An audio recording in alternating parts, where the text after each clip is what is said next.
বন্ধুরা এক সপ্তাহ ধরে ওদের ভিডিও অলরেডি আমরা ফেসবুকে পাইতেছি সবাই, কিন্তু এটা কি হয়েছে কিছু বুঝতে পারতেছিলাম না। একটা ভিডিও ভাবছিলাম ওরা ফেক ভিডিও শুটিং করে বানাইছে, কিন্তু গাইস এটা অরিজিনাল ঘটনা। তো কোট লাগিয়ে গেছে, কিছু করার নাই। তো এই ভিডিওটা দেখার পরে আমার নিজের আশ্চর্য হইতেছে, ভিতরে কি হয়েছে সেটা বুঝতে পারলাম না। কারণটা হয়েছে ওদের ল্যাঙ্গুয়েজ তো আমরা অলরেডি বুঝতে পারি না, কি সাং ফুং ফাং ফুং কইরা বোঝা যায় না, যার জন্য ভিডিওটা খালি উপরে দিয়ে দেখে মানে আমরা আন্দাজ করে যা বুঝতে পারি সেটাই আর কি।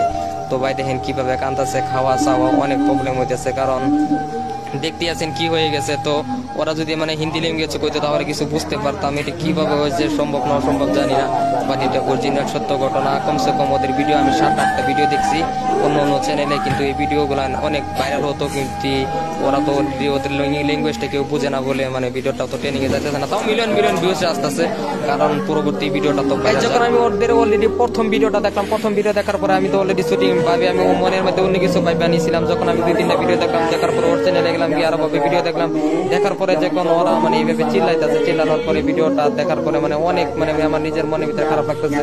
তো মানে এই ভিডিওটা অন্য বাজে দান্দা ভাবে নিবেন না, এটা এইভাবে কেন হয়ে গেছে সেটা তো অলরেডি আমরা খবর জানি না, বাট ওদের তো অনেক কষ্ট হইতেছে। এই ভিডিও দেখার পরে নিজের মনের ভিতরে অনেক আশফুস হইতেছে ভাই, এই ঘটনা ওদের সাথে হয়েছে, এই ঘটনা যদি আমাদের সাথে হইতো কেমন লাগতো। ইজ্জত তো গেছে গেছে ভাই, আরো দেখেন কষ্ট কত হইতেছে। তো কমসে কম আপনার 1 সপ্তাহ ধরে যদি এই ঘটনা হয়ে আছে, তো বুঝতে পারছেন কত অসুবিধা হইতেছে, কত শিকার করতেছে, কারণ